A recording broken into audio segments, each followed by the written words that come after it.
मेरे favourite masters ने बाकायदा चीफ जस्टिस को इस बारे में सूचना सॉलिसिटर जनरल हरीश साल्वे साहब आ रखे हैं। तो सबूत नहीं होने जैसी बात। अब ये सबूतों की सर मेरे पास सबूत है। मैं आपको एक फाइल देता हूँ और ये हिंदुस्तान के सामने इन जजों की फाइल लेके आ जाओ। ये जज ये 50,000 तो मेरे से 2007 में मांगे हैं।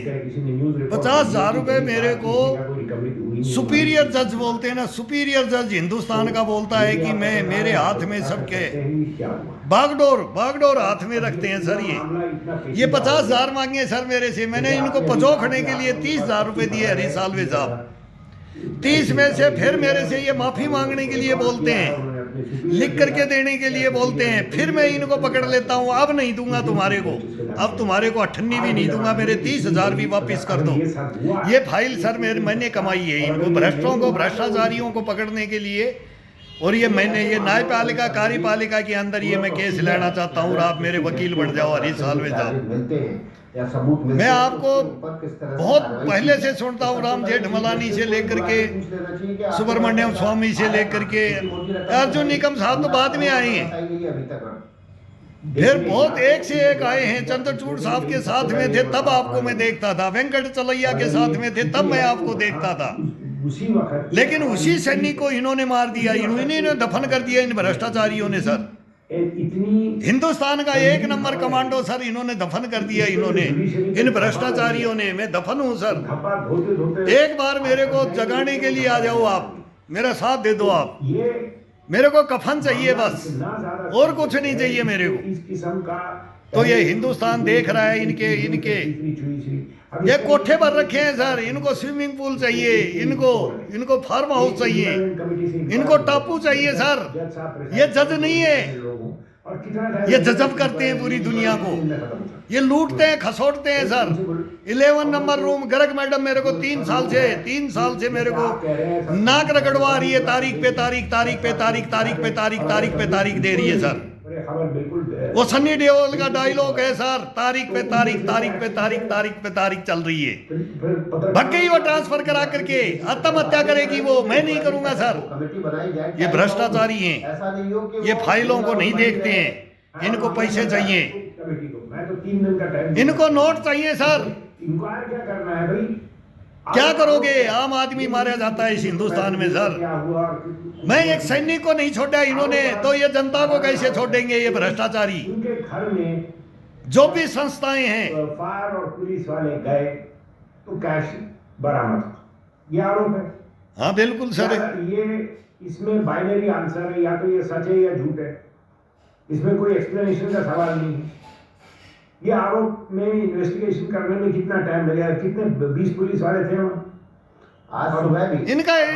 इनकी जांच कौन करेगा? ये खुद जांच दुनिया की करते हैं, इनकी जांच, इन चोरों की जांच कौन करेगा? बस यही तो मैं बोल रहा हूँ, इन्हें कोई प्रूफ नहीं है। अभी भी बोलेंगे कि पुलिस ने ही रख दिया, ये किसी ने नेता ने रखवा दिया। ये वो यही बोलेंगे कि मैं तो घर में था ही नहीं, होली के ऊपर उसमें घर में कहीं शॉर्ट सर्किट हुआ कि आग लगी है और फिर ये कांड हुआ है। फिर उन्होंने बचाने के लिए किया है तो वहां नोटों के बंडल मिले, ये तय खाने भर के रखते हैं। ये तो मैं दे रहा हूं सर पकड़ करके। दिल्ली पुलिस चीफ ने कैसी है, दिल्ली फायर चीफ ने कैसी स्टेटमेंट कर दी?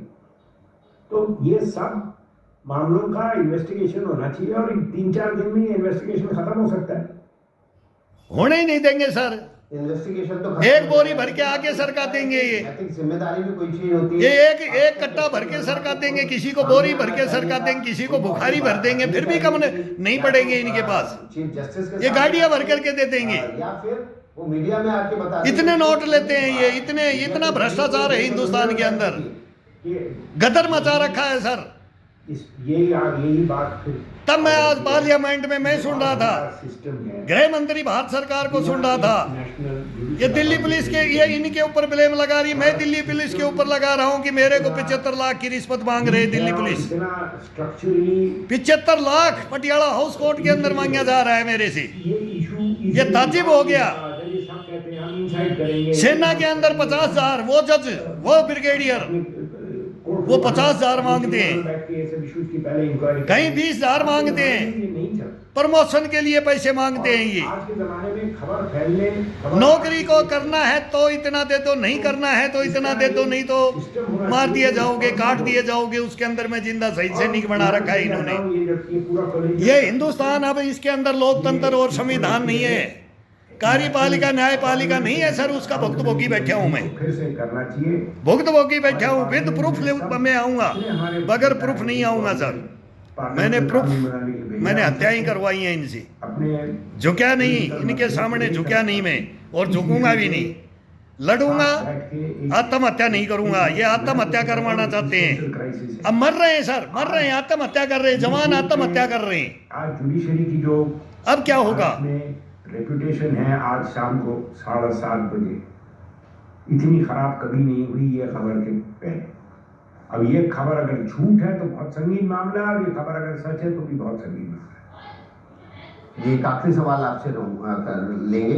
आपने सर इतने कितने बताऊं मैं, 4 फाइल तो 4 तो भ्रष्टाचारी मेरे पास में चाहिए, लेकिन इसकी शुरुआत अब ये बोल रहे हैं, सालवे साहब बोल रहे हैं कि ये अगर सच है तो भी गलत है, झूठ है तो भी गलत है। सर सब कुछ गलत है, पूरी दाल ही काली है, पूरा हिंदुस्तान की दाल काली है सर। को करना पड़ेगा, ठीक से कानून बनाना पड़ेगा, और फिर अगर उसको चैलेंज होगा तो हम लड़ेंगे, डिफेंड करेंगे उसको। बहुत बहुत शुक्रिया अनिल तालवे जी आपका एनडीटीवी सर मैं आपसे मांगता हूं जाते जाते निकालने के लिए और बातचीत करने के लिए। बातचीत करके अभी जा रहे हैं, आपको टाइम नहीं है। मैं बोलता हूं फिर आप लड़ोगे तो मेरे साथ मेरे वकील बन जाओ सर, मैं रिक्वेस्ट करता हूं। मैं फीस भी दूंगा आपको, ये भी नहीं है कि फीस नहीं दूंगा, जो मेरे से बनेगा थोड़ा कम हो जाएगा, लेकिन मैं फीस भी दूंगा। मैं हिंदुस्तान के एक से एक को अपील कर चुका कि कोई हो और उसमें ईमानदारी में मैंने आपको छांट रखा है। मैं सुब्रमण्यम स्वामी साहब को भी छाट रखा, अर्जुन निकम को भी छाट रखा, हरीश साल्वे को भी छाट रखा है, शशि भूषण प्रशांत भूषण को भी छाट रखा है, और राम जेठमलानी साहब गए, वो मैं सब इनको सबको मैं जानता हूं, जो पुराने लुटियन जोन के एक से एक हीरो थी। दूध को दूध और पानी को पानी करने वाले, छानने वाले मेरे को कोई एडवोकेट चाहिए, और एडवोकेट भी ऐसा चाहिए जो फाइट करे रे हिंदुस्तान के सामने इनको, इन बेईमानों को, गद्दारों को, देशद्रोहियों को, भ्रष्टाचारियों को नंगा करके खड़ा कर देंगे सर।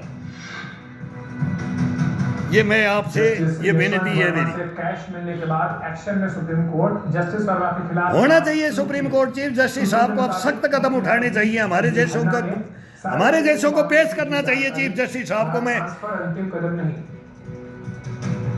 अब ये दिखा रहे हैं इसके अंदर, अब ये दिखा रहे हैं जस्टिस यशवंत वर्मा कैश बरामदगी के बाद एक्शन में, ऐसी एक्शन ही नहीं, इसमें सब कुछ हो जाना चाहिए अभी, और फिर मेरी फाइल आ जानी चाहिए, फिर हम बताएंगे इनके काले कारनामे बताएंगे, हम हिंदुस्तान के सामने लाएंगे सर। ये रुकने वाला नहीं है अब। और नरेंद्र मोदी इसके बिल्कुल खिलाफ है, भ्रष्टाचार का इन्होंने बीड़ा उठाया हुआ है, और इस बीड़े के अंदर अगर प्रधानमंत्री भी अगर साथ नहीं दे तो फिर उनको इसके बारे में, भ्रष्टाचार के बारे में बात नहीं करना चाहिए। हम देख रहे हैं कि देश को क्या उन्नति की राह पे, लेकिन उन्नति की राह पे नहीं सर, ये समाज को खा गया है, ये दिमक की तरह भ्रष्टाचार खा रहा है। ये संस्थाएं, ये सेना से लेकर के नीचे तक है सर, हर संस्था के अंदर इनको जूं भी नहीं रेंगती है सर। कुछ भी कर लो इसको, जब तक इनको सामने नहीं लाओगे, और सामने इनके पास इनके प्रूफ नहीं होते हैं। मेरे पास इनके प्रूफ है, मेरे पास इनके फाइलें हैं, मेरे पास सब कुछ है इनका, इन चोरों डकैतों का इतिहास है मेरे पास। वो इतिहास को प्लीज मैं बोलता हूँ कि बार बार सलूट मारता हूँ कि मेरे इतिहास को खोल लो सारे, मेरे को कब्र से निकाल के एक बार सुप्रीम कोर्ट में खड़ा कर दो बस। मैं पहुंचू कैसे, प्रोटोकॉल ना तोड़ू, मेरे को कोई वहां तक ये प्रेजेंट कर दे चीफ जस्टिस साहब के पास। पटियाला हाउस कोर्ट से तो अब निकल गया हूं मैं, हाई कोर्ट में आ गया हूं, लेकिन हाई कोर्ट में भी नहीं होगा मेरे को अब आस नहीं है, आस नहीं है। ये भेड़िया हाई कोर्ट में भी हैं तो सुप्रीम कोर्ट में भी हो, मेरे को नहीं पता है। अब मेरे को विश्वास उठ गया है, और पहले से मैं बोल रहा हूं कि वो सुप्रीम कोर्ट तो मैंने देख लिया था, सेना का सुप्रीम कोर्ट, वो भ्रष्टाचारी, वो भी एक जज है, वो भी उसको पावर है, उसने न्यायपालिका कार्यपालिका ने दे रखा है, वो किसी की भी गर्दन काट सकता है, कहीं भी आत्महत्या के लिए कलम तोड़वा सकता है, फांसी की सजा दे सकता है, वो मर्डर कर सकता है, वो मेरा किया है, वो किया है, तो ये मेरे को प्रेजेंट किया जाए सर। ये आपसे मेरी विनती है।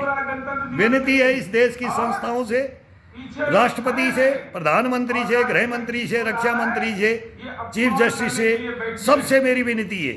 अब ये मौका है, लोहा गर्म है, चोट मारो, बिहार के उप मुख्यमंत्रियों विजय चोट मारो।